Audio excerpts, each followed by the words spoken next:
There's a reason why artists complain about how much they get paid on Spotify, and it's not because of Spotify. Let's use Snoop Dogg as an example. When Snoop said he only made $45,000 from 1 billion streams on one song, the internet went wild. It kind of sounded like proof that streaming is broken. His math isn't wrong though. He just wasn't clear on his slice of the pie. So recently, Spotify went on record to say 1 billion streams actually generates $3 to $5 million for rights holders. So why didn't Snoop see that money? Let's get nerdy for a second. When you hit play, your monthly fee goes into Spotify's revenue pool. About 2/3 of that money goes straight to the rights holders, labels, publishers, and distributors, and they decide how much of that flows to the individual artist. So Sam Duboff, he's head of marketing and policy at Spotify, he addressed it directly in an interview recently. If you have 1 billion streams on Spotify, we're going to pay out $3 to $5 million for it. The range is because it depends what countries the streams are in, premium listeners, so on. That's well documented. Sam explained it like this. About 80% of those millions goes to the recording side and 20%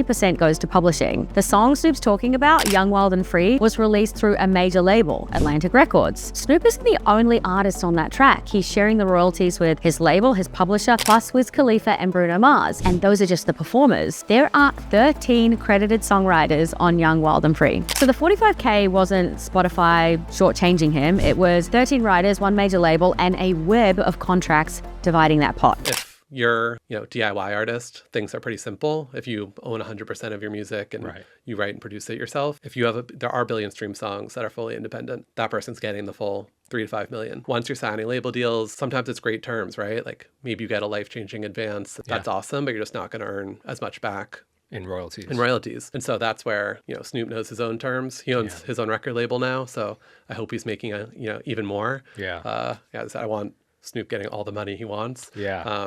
But yeah, that's what happens. After his rant, Snoop even threatened to pull his catalog from Spotify and release future music on a blockchain platform like Tune.fm. That move made headlines and gave Tune.fm a pretty big PR boost. But then in May this year, Snoop made peace. He dropped a new album directly on Spotify and admitted that he doesn't blame the platform anymore. It's just the system he has a problem with. He learned what Sam explained. Spotify pays the money out. It's what happens after that decides what the artists see. Now, I'm not saying Spotify should be scrutinized. They are one of the biggest music companies in the world. They should absolutely be put under the microscope. But the pitchforks have been coming for years. I'm going to give you a personal example. So a few years ago, The Project asked me to speak on Snoop's beef with Spotify. And when I said something like he should check his label and publishing contract, they didn't like that. I can't find that clip anywhere, but I remember they played a gif of Snoop like shaking his head straight after as if I had gotten it all wrong. It was because I didn't give them rage bait. I gave them common sense. Spotify might be paying our big artists millions, but if their label, publisher, or co-writers take the first cut, that's not the platform's fault. It's their contract. I'm Poppy Reed. I tell stories about music and culture through socials and podcasts. Hit follow for more.